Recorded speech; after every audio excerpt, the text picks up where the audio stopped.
Hello friends, welcome and welcome back to UGC plugin. I am hoping आप सबने एक अच्छा सा time table and study schedule बना लिया होगा फॉर अपकमिंग एग्जाम। अगर स्केड्यूल बनाने में आपको मेरी हेल्प चाहिए तो आप कमेंट सेक्शन में ज़रूर बताइएगा, मुझे खुशी होगी आपकी हेल्प करके।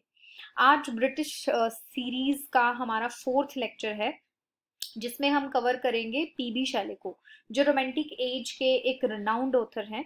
पीबी शैले से आपको उनकी बायोग्राफी एंड उनके सारे इंपॉर्टेंट वर्क्स पढ़ के जाने चाहिए। For example ode to west wind, to a skylark, Adonais, Alastor, Ozymandias. So without any delay, let's discuss the important questions on PB Shelley. हमारा फर्स्ट क्वेश्चन है पीबी शैले के ऊपर, to suffer was which hope things infinite is written by. ये lines किसने लिखी हैं? PB Shelley, William Wordsworth, John Keats या फिर लॉर्ड बायरन ने। अगर आपको इस क्वेश्चन का आंसर आता है या किसी भी क्वेश्चन का आपको आंसर आता है तो आप कमेंट सेक्शन में हमें जरूर बताइएगा। इसका आंसर रहेगा पीबी शैले ए। ये जो लाइंस हैं ये आई हैं प्रोमेथ्यूज अनबाउंड से, जिसको डेफिनेटली आपको कंसीडर करना है, पढ़ के जाना है। सेकेंड क्वेश्चन है मैच द फॉलोइंग। पोएट को बर्ड के साथ मैच करना है कि कौन से पोएट ने किस बर्ड के ऊपर जो है पोएम लिखी है। जॉन कीट्स की अगर हम बात करें, जॉन कीट्स ने लिखा है नाइटिंगेल के ऊपर। ओड टू नाइटिंगेल इनकी बहुत फेमस पोएम है। जब मैंने कीट्स को डिस्कस किया था मैंने इस पोएम के बारे में आपको बताया भी था। पीबी शैले ने लिखा है स्काईलार्क, टू ए स्काईलार्क, ये भी एक बहुत इंपॉर्टेंट पोएम है। जीएम होपकिंस ने लिखा है फाल्कन के ऊपर एंड टेड ह्यूज ने लिखा है हॉक के ऊपर। चारों ही पोएम्स बहुत इंपॉर्टेंट हैं, चारों बर्ड्स के ऊपर हैं। नेक्स्ट क्वेश्चन है PB Shelley's Julian and Maddalo is a conversation between Julian and count Maddalo. Who do these two characters represent? PB Shelley ने एक वर्क लिखा है जिसमें जूलियन एंड मडालो दो कैरेक्टर्स हैं जो दो ऑथर्स को रिप्रेजेंट करते हैं। हमें ये फाइंड आउट करना है कि ये दोनों किस किस को रिप्रेजेंट करते हैं। हमारा ऑप्शन ए है, Julian represents Keats and count Maddalo Byron. Julian represents Shelley and Count Medallo Byron. Julian represents Shelley and Count Medallo William Godwin. Julian represents Mary Shelley and Count Medallo William Godwin. इसका जो सही answer होगा वो होगा B, Julian represents PB Shelley. Julian जो है वो PB Shelley को रिप्रेजेंट करते हैं एंड काउंट मडालो जो है वो बायरन को रिप्रेजेंट करते हैं। गाइज इस वर्क में होता क्या है, जो जूलियन है वो पीबी शैले के पॉइंट ऑफ व्यूज को एक्सप्लेन कर रहा है एंड जो काउंट मडालो है वो बायरन। इस वर्क में दोनों ही ऑथर्स की जो चीजों पे ये लोग अग्री करते हैं वो भी इन्होंने डिस्कस की हैं और जिन चीजों के ऊपर डिसअग्री करते हैं वो भी पीबी शैले ने डिस्कस की है। Next question is what is common to the following poems? Wordsworth's The Recluse, Shelley's The Triumph of Life, Byron's Don Juan, Keats's Hyperion। इन सारी पोएम्स में क्या सिमिलैरिटी है ये हमें देखना है। दे आर ऑल एलिजीज, नहीं ये एलिजीज नहीं है। They are all unfinished poems, they are all divided into cantos, they are women centred poems. इसका सही आंसर क्या रहेगा? इसका सही आंसर रहेगा B, they are all unfinished poems. ये सारी पोएम्स जो हैं वो अनफिनिश्ड हैं, कंप्लीट नहीं हुई हैं। जैसे रिक्लूज की बात करें, ये तो बहुत बड़ा प्लान बनाया था विलियम वर्ड्सवर्थ ने, जिसके सिर्फ एक ही सेक्शन को वो कंप्लीट कर पाए। पीबी शैले ने द ट्रम्प ऑफ लाइफ का भी एक प्लान सोचा था बट वो भी इनकम्प्लीट है। बायरन के डॉन जुआन के 17 कैंटोज जो है 16 हमें कंप्लीट मिले हैं, 17th कैंटो जो है वो इनकम्प्लीट है। किड्स का हाइपरिन भी है जो कंप्लीट नहीं हुआ है। B will be the answer, they are all unfinished poems. Next question है which famous romantic poem begins with the line hail to the blithe spirit bird thou never wert. ये जो है कौन सी पोएम से है? अगर आप ध्यान से देखो तो इसके क्वेश्चन में ही हमें जो है आंसर मिल जाएगा। ये जो लाइंस हैं ये हमें मिलती हैं टू ए स्काईलार्क से। स्काईलार्क के लिए ये लाइंस यूज की गई हैं, ये लाइन बोली गई हैं। टू ए स्काईलाइन से, स्काईलार्क से ये लाइंस हैं। नेक्स्ट क्वेश्चन है which among the following is not a sonnet sequence. So बहुत सारी सोनेट सीक्वेंसेस हमें इंग्लिश लिटरेचर में मिलती हैं। हमें ये देखना है कि इन सोनेट सीक्वेंसेस में से कौन सा वर्क है जो सोनेट सीक्वेंस नहीं है। फिलिप सिडने का स्टॉफिल एंड स्टेला डेफिनेटली एक सोनेट सीक्वेंस है। सैमुअल डेनियल्स डेलिया, ये भी दोनों वर्क जो है एलिजाबेथनेट से हैं। डेरेक वॉलकोट का ओमेरूज, ये सोनेट सीक्वेंस नहीं है। डीजी रोजेटी का द हाउस ऑफ लाइफ भी एक सोनेट सीक्वेंस है। सोनेट सीक्वेंस क्या होता है, जिसमें बहुत सारे सोनेट्स को इकट्ठा करके पब्लिश किया जाता है, उसको सोनेट सीक्वेंस कहते हैं। Shelley was expelled from the Oxford university due to the publication of. So PB Shelley जब यूनिवर्सिटी में पढ़ रहे थे, उन्होंने एक पैम्फलेट लिखा था। वो कौन सा पैम्फलेट है जिसकी वजह से इनको यूनिवर्सिटी से एक्सपेल कर दिया गया था? द रिवोल्ट ऑफ इस्लाम, ऐसा कोई work, the necessity of atheism, the triumph of life, the mask of anarchy. So basically B will be the answer, the necessity of atheism. Necessity of atheism में इन्होंने लिखा है कि atheist क्या होते हैं, अथीज्म क्या है, जो लोग भगवान में विश्वास ना करें। सो ही पॉइंटेड आउट कि हमारी सोसाइटी को धर्म या धार्मिक लोगों से ज्यादा, भगवान में विश्वास करने वाले लोगों से ज्यादा, जो धर्म में नहीं विश्वास करते, भगवान में नहीं विश्वास करते, उनकी जरूरत है। क्योंकि अगर हम बैकग्राउंड को उठाएं तो इंग्लैंड में रिलीजन के नाम पे बहुत सारे झगड़े हुए थे, कैथोलिक्स एंड प्रोटेस्टेंट्स के बीच में, प्यूरिटन्स के बीच में। सो बहुत सारी मारकाट, बहुत सारे लोगों ने दूसरे लोगों को मारा था।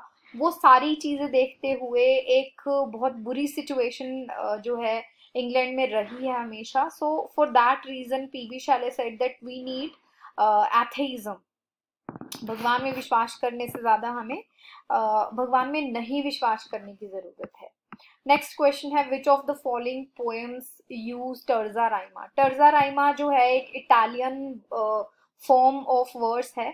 इसको किसने यूज किया है, कौन सी पोएम में यूज किया है? John Keats ode to nightingale, PB Shelley का ode to the west wind, William Wordsworth का सॉलिटरी रीपर, या अल्फ्रेड टेनिसन्स यूलिसिस। सो इसका सही आंसर रहेगा पीबी शाले का ode to the west wind.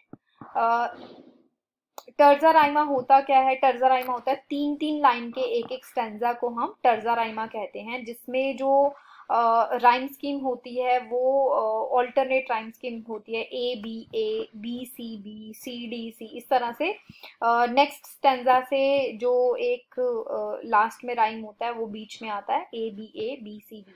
सो इसको हम कहते हैं टर्जा राइमा। ये काफी पॉपुलर थी रोमांटिक एज में।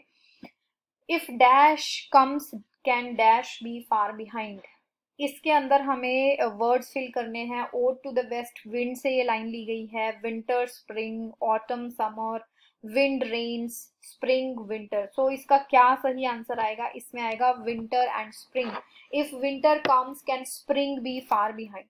सो बेसिकली ऑथर का कहने का ये भी मतलब हम समझ सकते हैं कि अगर हमें अभी दुख, हमारी लाइफ में अगर दुख चल रहा है तो सुख भी दूर नहीं है। सो चीजों का हमेशा एक अंत होता है। अगर विंटर अभी है तो विंटर का भी एंड होगा ही, एंड स्प्रिंग भी आएगा ही। ठीक है, सो ओड टू वेस्ट विंड की ये लाइंस हैं। आपको ओड टू वेस्ट विंड का टेक्स्ट भी एक बार देख के जाना चाहिए, कंसीडर करना चाहिए। नेक्स्ट क्वेश्चन है teach me half the gladness that thy brain must know, such harmonious madness from my lips would flow. The world should listen then as I am listening now. Whose lines are these? To whom are they addressed? किसकी lines हैं और ये किसको address की गई हैं? Question number 10 का जो आंसर है वो रहेगा बी, पीबी शाले। पीबी शाले ने ये लाइंस टू द स्काईलार्क में लिखी हैं और स्काईलार्क के लिए ये लाइंस लिखी हैं। In the following cluster of poems by Shelley, which one has the voyage motive? Voyage motive क्या होता है? Voyage motive होता है जिसमें एक हीरो एक एडवेंचरस ट्रिप के ऊपर निकलता है, या उसकी लाइफ एक जर्नी की तरह होती है जिसमें उसको सेल्फ रियलाइजेशन होती है, या उसको अपने बारे में कोई रिकग्निशंस होती हैं, रियलाइजेशंस होती हैं, उसको कहते हैं voyage motive. सो इन चारों वर्क्स में से किसमें एक ऑथर एक वॉयज पर है या किसमें वॉयज मोटिव है? Adonais, the revolt of Islam, ode to the west wind, या फिर अलास्टर। सो इसमें जो वॉयज है वो अलास्टर में है। वॉयज मोटिव जो है वो अलास्टर में है। नेक्स्ट क्वेश्चन है, I fall upon the thorns of life, I bleed, expresses a pathetic cry of a wounded heart from Ode to the West Wind by Shelley. The poem consists of, so poem जो है वो कौन से metre में लिखी गई है, basically ये पूछा है। 14 lines terza rima stanzas, 4 lines stanza characterized by swift action, a particular rhyme scheme in a villanelle, an unstressed syllable followed by a stressed one. So मैंने आपको पीछे भी बताया था, पीबी शाले ने इस पोएम में यूज किया है टर्जा राइमा। फिर 14 लाइंस कैसे हो सकती हैं, मैंने अभी आपको एक्सप्लेन किया कि टर्जा राइमा जो है उसमें 3 लाइंस का एक पैराग्राफ होता है, एक स्टेंजा होता है, सॉरी पैराग्राफ नहीं स्टेंजा होता है। सो इसमें क्या है, 4 जो है टर्सेट्स हैं, टर्सेट्स मतलब 3-3 लाइनों के जो स्टेंजास हैं 4, ठीक है। सो 12 लाइंस इस तरह से कवर होती हैं एंड 2 लाइंस एक कपलेट है। तो इस तरह से ये पोएम बनी हुई है, ओड टू वेस्ट विंड। 4 टर्सेट्स हैं एंड 1 कपलेट है। सो इसका आंसर रहेगा ए। नेक्स्ट क्वेश्चन है, which poem by Shelley bears the alternative title the spirit of solitude. Spirit of solitude कौन सी पोएम का ऑल्टरनेट टाइटल है, ये हमें देखना है। Mont Blanc, hymn to intellectual beauty, Adonais and Alastor.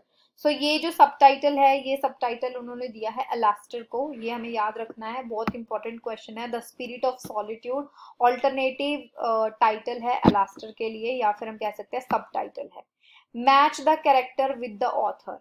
सो एक तरफ हमें कैरेक्टर्स की लिस्ट मिली है, एक तरफ हमें ऑथर्स की लिस्ट मिली है। हमें ये देखना है कि कौन से ऑथर के साथ कौन से कैरेक्टर को हम मैच कर सकते हैं। सो फर्स्ट कैरेक्टर है मैडलिन। मैडलिन जो कैरेक्टर है वो क्रिएट किया है जॉन कीट्स ने। नेक्स्ट है प्रोमैथ्यूज। प्रोमैथ्यूज अनबाउंड लिखा है पीबी शाले ने, सो ये कैरेक्टर जाएगा पीबी शाले के किटी में। थर्ड है यूराइजन। यूराइजन जो है वो लिखा है ब्लेक ने। एंड फोर्थ है चाइल्ड हेरोल्ड। चाइल्ड हेरोल्ड लिखा है, चाइल्ड हेरोल्ड पिलग्रिमेज, ये लिखा है ब्लेक ने, सॉरी बायरन ने, बायरन ने, ठीक है। सो इस तरह से हमें कैरेक्टर्स मैच करने के लिए भी वो दे सकते हैं पेपर में। नेक्स्ट क्वेश्चन है, arrange the following elegies in English in chronological order. ये थोड़े क्वेश्चंस मुश्किल होते हैं क्योंकि सारे वर्क्स के ईयर्स याद करना is really very difficult, but हम सारे इंपॉर्टेंट वर्क्स के जो हैं ईयर्स याद करेंगे, क्योंकि अगर आप देखेंगे तो यहाँ पर भी इन्होंने चारों ही वर्क्स बहुत इंपॉर्टेंट दिए हैं। Elegy written in a country churchyard, Adonis, Thyrsis and in memoriam. So अगर हम इसको सेट करें, सबसे पहले जो है ये लिखा गया था Elegy written in country churchyard, Thomas Gray ने लिखा था। नेक्स्ट है एडोनियास, उसके बाद है आपका इन मेमोरियम, फिर लास्ट में आता है थायरिसिस, ठीक है। सो ऑथर्स वाइज भी हम अगर करते हैं तो भी हमारे लिए आसान होता है आंसर ढूंढना, बट फिर भी इंपॉर्टेंट वर्क्स के ईयर्स एक बार देख के जाना। नेक्स्ट क्वेश्चन है, who wrote the wandering Jew, a poem in 4 cantos and the short lyric the wandering Jew's soliloquy. So ये वर्क जो है किसने लिखे हैं, ST. Coleridge, lord Byron, Thomas Gray या पीबी शाले। ये लिखा है पीबी शाले ने। नेक्स्ट क्वेश्चन है, match list 1 and list 2। Author and work match करने हैं हमें, John Keats, William Wordsworth, PB Saleh and William Blake. So Keats ने लिखा है कॉमिक, विलियम वर्ड्सवर्थ ने लिखा है एक्सकर्शन, बहुत ही लंबा वर्क है ये। पीबी शाले ने लिखा है अलास्टर एंड ब्लेक ने लिखा है songs of experience. Songs of experience के साथ साथ उसका एक कंपेनियन वर्क भी है, आप मुझे कमेंट सेक्शन में बताइएगा अगर आपको पता है तो। नेक्स्ट क्वेश्चन है हमारा, the pamphlet on the Irish condition and address to the Irish people was composed by. So अगर आपको पता है एक्ट ऑफ यूनियन के तहत इंग्लैंड ने स्कॉटलैंड एंड आयरलैंड को मर्ज कर लिया था, जिससे वो बन गया था ग्रेट ब्रिटेन। सो आयरलैंड को उसने मैच किया, उसने अपने साथ ज्वाइन किया था 1801 में। 1801 जनवरी 1 इन्होंने मर्ज कर लिया था आयरलैंड को, बट बहुत सारे जो राइट्स हैं वो आयरलैंड को नहीं मिल रहे थे। इंग्लैंड आयरलैंड के बेनिफिट के लिए कुछ नहीं कर रहा था, उधर के लोगों को पार्लियामेंट में पार्टिसिपेट करने का राइट नहीं था। इसी कंडीशन के ऊपर पीबी शाले ने एक पैम्फलेट लिखा था, ताकि वो वहां के लोगों को प्रोवोक कर सके कि आप लोग अपने राइट्स के लिए लड़ो। ठीक है। So W B Yeats, PB Shelley, Jonathan Swift, S G B Shaw, इन सब में से पीबी शाले ने ये जो पैम्फलेट है वो लिखा था, an address to Irish people. यहाँ पे हमारे पीबी शाले के सारे इंपॉर्टेंट क्वेश्चंस खत्म होते हैं। Thank you so much for watching. फिर मिलेंगे नेक्स्ट वीडियो में नेक्स्ट ऑथर के साथ। तब तक आप अपनी तैयारी अच्छे से करिए। आपको किसी भी तरह की हेल्प की ज़रूरत हो तो आप मुझे डेफिनेटली कमेंट सेक्शन में बताइएगा। मैं पूरी कोशिश करूँगी आपको हर तरह की हेल्प करने की।